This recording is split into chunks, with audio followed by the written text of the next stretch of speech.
Hi, this is Linda. This is my third video of the day.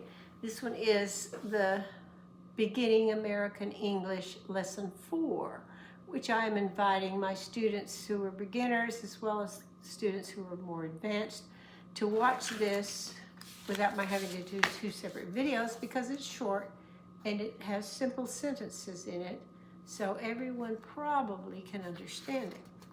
So this one is about asking questions. How do you make a sentence ask a question? You start with just a statement, make it a question. Okay. One of the ways is to use question words, and these are the common question words.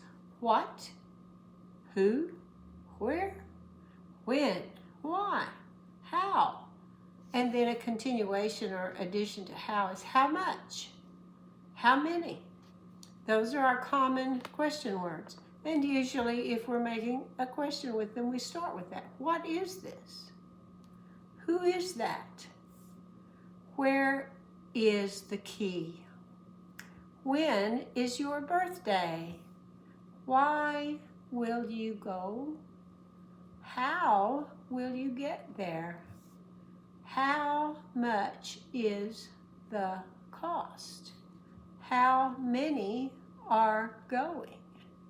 These are common ways to make a question, and it's like the question word becomes the subject. You could turn it around and say the key is where, because these are after linking verbs and they always can get twisted. This is what, that is who, your birthday is when, and then you can make that the subject if you wanted to. Okay. So question words is one way to make a question. Another way, and it's very common, is this way, changing a statement to a question. Now if you have am, is, are, was, were, we do it this way. When am, is, are, was, were, any one of those is the main verb, just move the verb in front of the subject noun. For example, I am a student. I just move the am to the front. Am I a student? Jeff is tall. Move the is to the front. Is Jeff tall?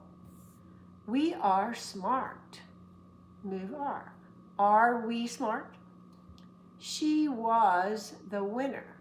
Was she the winner?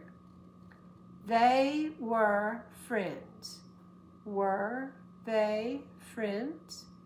I will admit it is possible to use this as many other languages do and make it a question just with your voice. I am a student. Jeff is tall. I'm making a question by doing weird things with my voice and maybe with my face and eyes, but this is more common in normal speech. Am I a student? Is Jeff tall? So we do this rearranging usually, although it's possible to do it that way in English. But what about the other verbs? For all other verbs, there must be a helper, and only the helper moves before the subject. It's different from some languages that I'm aware of. Here are some examples in English. I am seeing a plane. If I'm not sure what that is, I could say, am I seeing a plane? Now this sentence already has a helper. I just move it to the front. I didn't have to come up with one. I am seeing a plane. Am I seeing a plane? Joe is coming later. Is Joe coming later? My friends are leaving. Are my friends leaving? Mary was driving a car. Was Mary driving a car? The boys were talking. Were the boys talking? I have cut the paper. Have I cut the paper? Only the helper moves. The verb stays where it was.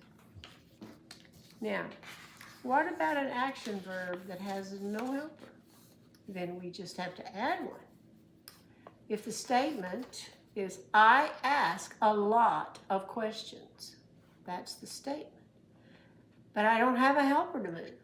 How do I find one? Well, I can do a stronger statement in my mind. I do ask a lot of questions. Now I have a helper, and I move it to the first. Do I ask a lot of questions? Probably. Another example, this is in the past. You worked hard. I'm going to make that even stronger. You did work hard. Now I have a helper. The helper goes to the front. Did you work hard? Now, when I'm going from a statement that doesn't have a helper to a question, I don't have to say or think this sentence, but you have to get a helper. So if it helps, think of this sentence to find a helper, make it stronger with a helper, and then move the helper.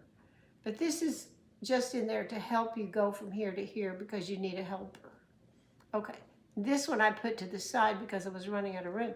She has a cold.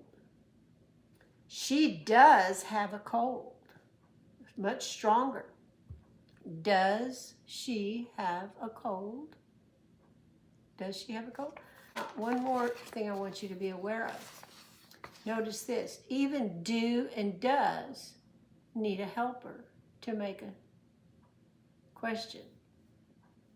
You do well on tests. Now, to make that strong, you do well on tests.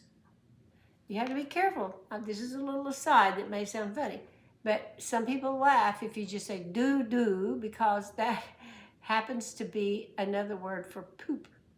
You want to stress them with this one louder so they don't get it mixed up with that word. Sorry about that. I have to mention that. So you do well on tests. That's how you make it stronger. Do you do well on tests? She does, with he, she, or it, I have to use does. She does her homework. She does, now this becomes the strong one, and so this one goes back to do. She does do her homework. The closest one to she has to be does, but the other one goes back to do.